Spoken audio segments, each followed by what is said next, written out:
They are speaking on smart indigenization and decolonization of legal education in India. Decolonization of legal education in India. So, because of the paucity of time, I will directly sum up that. There is no paucity of time. You start Yeah, yeah. 8 minutes.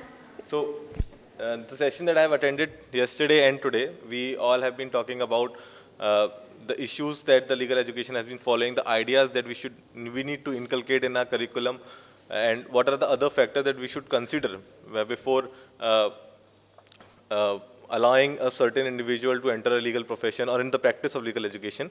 So all those norms, all those issues, the ideas that we were talking about, inculcating and actually taking a step forward and transform and taking a step to transform all these ideas into practice is what the decolonization and indigenization of education means to us, and that's what we are trying to represent in our paper here.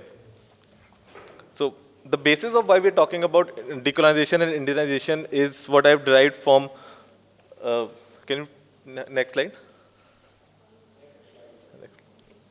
So this was a quote taken from a scholar in 1945, a British scholar in 1945, who was trying to explain that the law education or the legal system that is in India right now is not what the people of India wanted, but what the Britishers wanted. It was created, the structure although is largely what we follow. There have been a lot of changes to suit the Indians, but just the basic structure that we have right now was not created for the benefit of the Indians, but was created to manage the Indians, the Indian population, in a manner that the British wanted us to be. And one of the ideas that I heard was, this is why an English speaking legal education is so prominent in India right now. Because it was in the basis of it, the foundation of it was created by Britishers in long back in 1800s and 1900s.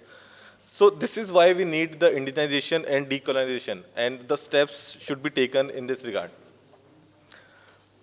Recently, the National Education Policy 2020 came up, and some of the things, although it did not specifically talk a lot about directly about legal education, but a lot of factors, especially four pointers that I have highlighted in my presentation here are 4 points that we need to talk about.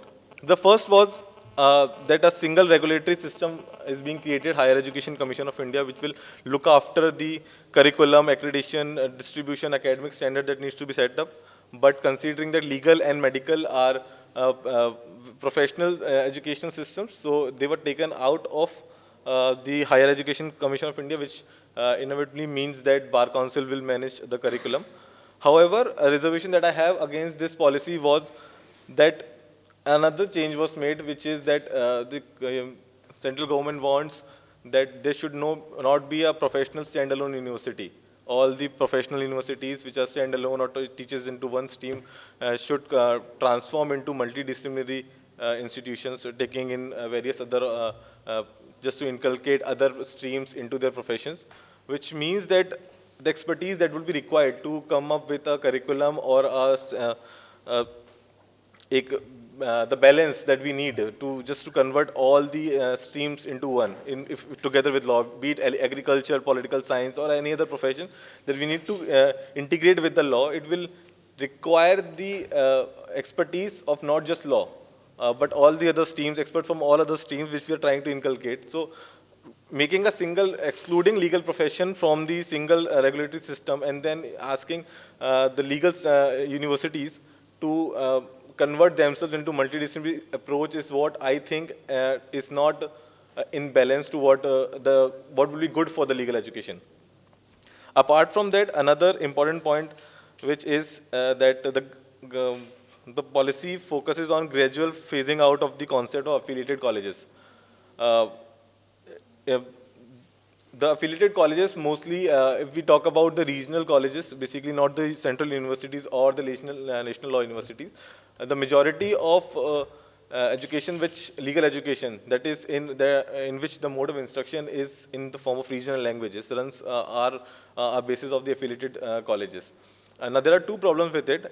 First is that they are not given the amount of attention that it requires, because of the focus that is given to national law universities and other central universities. The affiliated colleges are not given as much attention that they require and should be given, because as one of the distinct members mentioned yesterday, that 90% of the legal fraternity exists in these regional languages, in these regional areas which are not talked about a lot. The 90% of the profession, if it exists there, the due amount of attention should be given to it.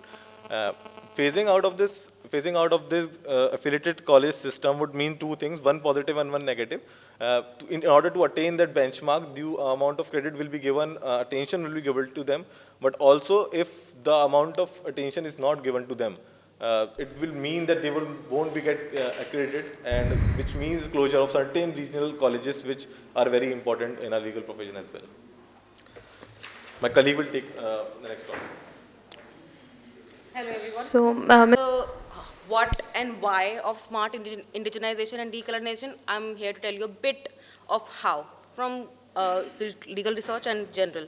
So it is interesting to note that even though we talk about this smart indigenization, we don't have to go very far to actually do this. We can take inspiration from our own country in other professions to smartly do this. How do we do this? Yesterday, Professor Pushpa sir from DU had mentioned a very crucial point on practical legal training.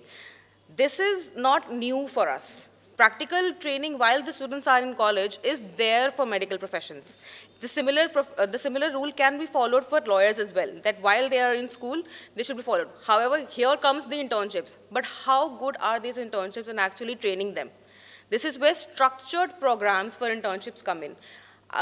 A possible point here can be a study from Australia, whereby in Australia what they do is they have concrete topics that they want their students to cover while they are in internships. These topics are credit based. You get credits for them. Without those credits, you cannot graduate. So you get credits for these structured internship programs. Once you fulfill them, only then you can graduate with a law degree. The similar curriculum can be followed in India as well. Secondly, supervised legal training. This was there in India previously, that once the person has graduated college, a bit of training period is there for them to learn their professional skills and thereafter join the profession as a practitioner of law, gain their license. This is already present in India for medical professionals. Similar is also there in Australia. I am keeping it short, so let's move on.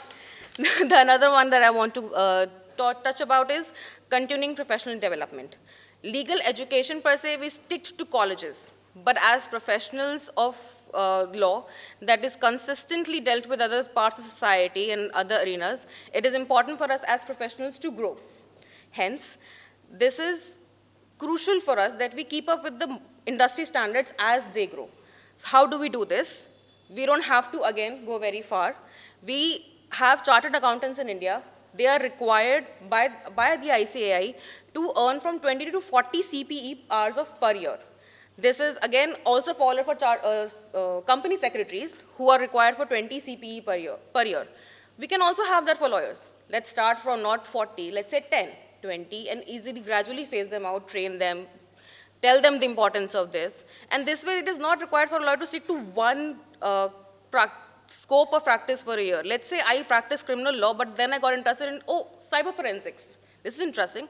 How do I do this as a professional lawyer? Do I go back to school?